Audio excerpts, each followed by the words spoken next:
तो आज मैं आपको एक अनोखी रहस्यमय कहानी सुनाऊंगा। अगर आप चैनल पर नए हैं तो अभी सब्सक्राइब कर ले, क्योंकि यह मेरा दूसरा नया चैनल है। तथा कहानी पूरा देखे, अंत में एक अनोखा रहस्य छुपा है। धन्यवाद। तो सुनिए।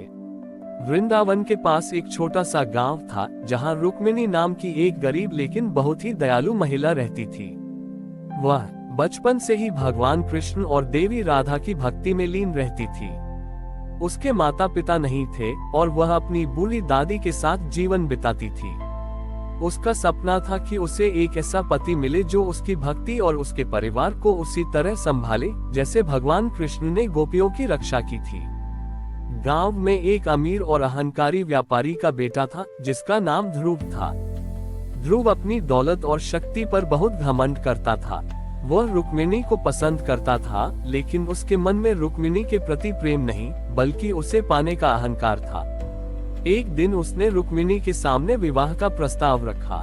रुक्मिणी ने विनम्रता से नकार कर दिया, क्योंकि वह जानती थी कि ध्रुव का हृदय शुद्ध नहीं है।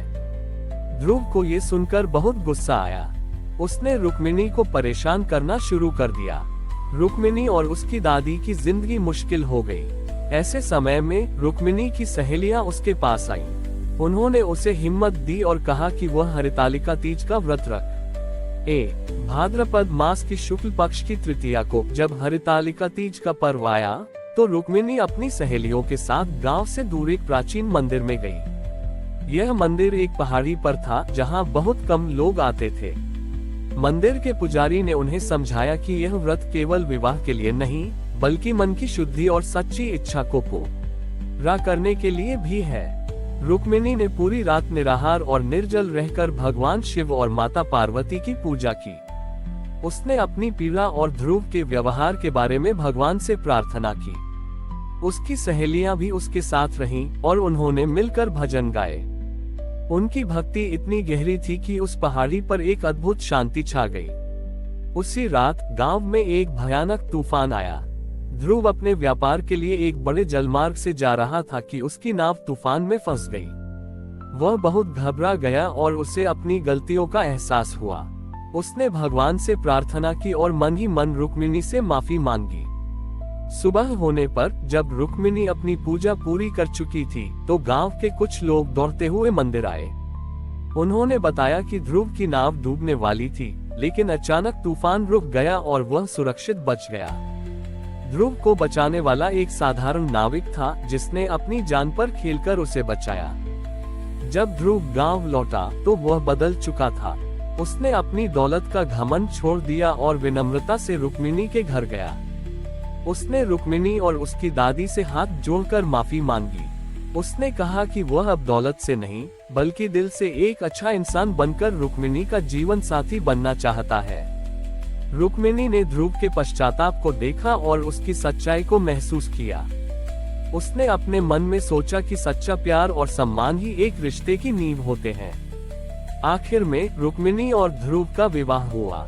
ध्रुव ने न केवल अपनी दौलत से रुक्मिणी का घर बसाया, बल्कि उसने अपने व्यवहार से उसके दिल में भी जगह बनाई। इस तरह हरितालिका तीज का व्रत रुक्मिणी के लिए सिर्फ एक पति पाने का माध्यम नहीं था, बल्कि यह उसके विश्वास और धैर्य की जीत का प्रतीक बन गया। ये कहानी हमें सिखाती है कि सच्ची भक्ति और नेक इरादे से हम सिर्फ अपना ही नहीं, बल्कि दूसरों का भी जीवन बदल सकते हैं। रुक्मिणी और ध्रुव के विवाह के बाद गांव में सब कुछ बदल गया। ध्रुव ने अपनी पुरानी अहंकारी आदतें पूरी तरह छोड़ दी थी। वह अब रुक्मिणी के साथ मिलकर गरीबों की मदद करता था और हरितालिका तीज के दिन वह खुद भी रुक्मिणी के लिए व्रत रखता था, ताकि वह उसके सम्मान और प्रेम का प्रतीक बन सके। लेकिन हर कहानी में एक नई परीक्षा आती है। एक साल बाद गांव में भयंकर सूखा पड़ा। फसलें सूख गईं और जानवर मरने लगे। लोगों के पास खाने पीने का कुछ नहीं बचा। ध्रुव ने अपनी सारी दौलत गांव वालों की मदद के लिए खर्च कर दी, लेकिन स्थिति इतनी खराब थी कि वह भी असहाय हो गया। ध्रुव को लगा कि यह उसके पुराने पापों का फल है और वह बहुत छोटी निराश हो गया। रुक्मिणी ने ध्रुव को देखा और कहा, स्वामी, हरितालिका का व्रत सिर्फ प्रेम और विवाह के लिए नहीं है, यह विश्वास और धैर्य के लिए भी है। जब हमने ईश्वर पर विश्वास रखा था तो उन्होंने हमें मिलाया था। अब भी हम उन पर विश्वास रखेंगे। रुक्मिणी ने ध्रुव के साथ मिलकर गांव के सभी लोगों को इकट्ठा किया। उसने उनसे कहा, हम एक बार फिर उसी मंदिर में चलेंगे जहां मैंने हरितालिका का व्रत किया था। इस बार हम सिर्फ अपने लिए नहीं बल्कि पूरे गांव के लिए प्रार्थना करेंगे।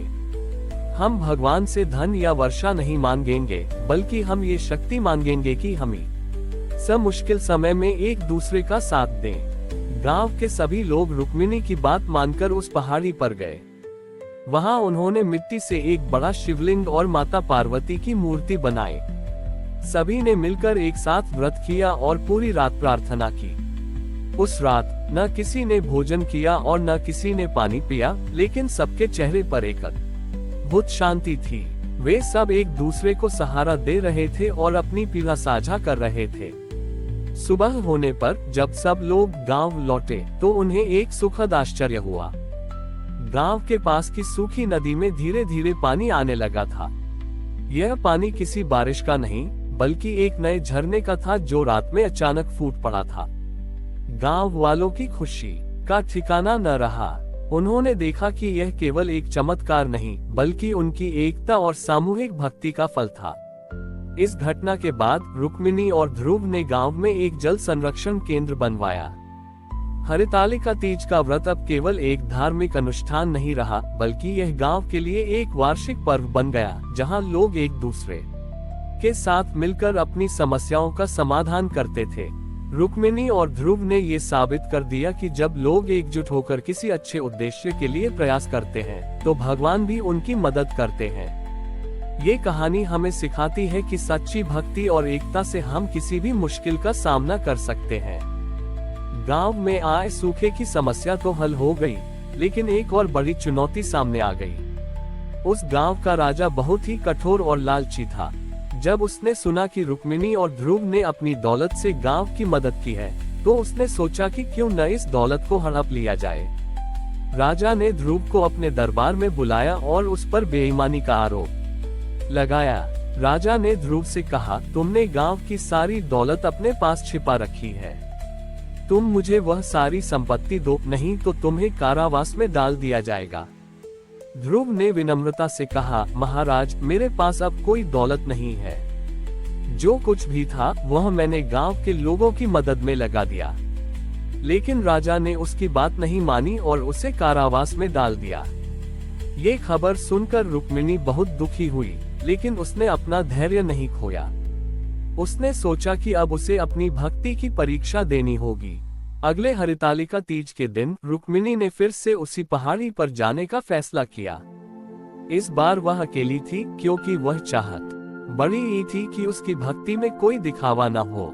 उसने उसी तरह से निराहार और निर्जल रहकर भगवान शिव और माता पार्वती की पूजा की। रात भर वह ध्रुव की सुरक्षा और राजा के हृदय परिवर्तन के लिए प्रार्थना करती रही। जब वह सुबह वापस लौट रही थी तो उसे रास्ते में एक बूढ़ी महिला मिली।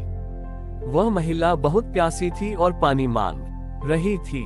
रुक्मिणी ने बिना एक पल भी सोचे अपना व्रत तोड़ दिया और उस महिला को अपने पास रखा हुआ सारा पानी दे दिया। उसने सोचा कि किसी प्यासे को पानी पिलाना सबसे बड़ा धर्म है, भले ही इसके लिए उसे अपना व्रत क्यों न तोड़ना पड़े। दरअसल वह बूढ़ी महिला कोई और नहीं बल्कि माता पार्वती थी, जो रुक्मिणी की परीक्षा ले रही थी। रुक्मिणी की दया और त्याग को देखकर माता पार्वती अत्यंत प्रसन्न हुई। उसी पल राजा के मन में एक अजीब सा बदलाव आया। उसे रात में एक सपना आया था जिसमें उसने देखा कि एक बूढ़ी महिला उसे रुक्मिणी के नेक दिल के बारे में बता रही है। सुबह होते ही राजा ने ध्रुव को तुरंत कारावास से मुक्त कर दिया। राजा ने दरबार में सबको बताया कि रुक्मिणी और ध्रुव जैसे लोग ही असली धनवान हैं, क्योंकि उनके पास दौलत नहीं बल्कि दया और मानवता की संपत्ति है। राजा ने अपनी गलती स्वीकार की और रुक्मिणी से माफी मांगी। इस घटना के बाद हरितालिका तीज का व्रत एक नए आयाम में देखा जाने लगा। अब ये सिर्फ सुयोग्य पति और वैवाहिक सुख के लिए नहीं बल्कि सच्चे धर्म और मानवता का प्रतीक बन गया। रुक्मिणी ने ये साबित कर दिया कि जब भक्ति और दया एक साथ मिलते हैं तो कोई भी शक्ति उन्हें हरा नहीं सकती। हमारी और भी आध्यात्मिक एवं अनोखी कहानियाँ देखने के लिए हमारे चैनल पर जाएं तथा धार्मिक एवं पौराणिक अनोखी कहानियाँ हमारे चैनल पर है। कृपया जाके देखें तथा हमारे चैनल को सब्सक्राइब करके रखें और वीडियो लाइक जरूर करें। धन्यवाद।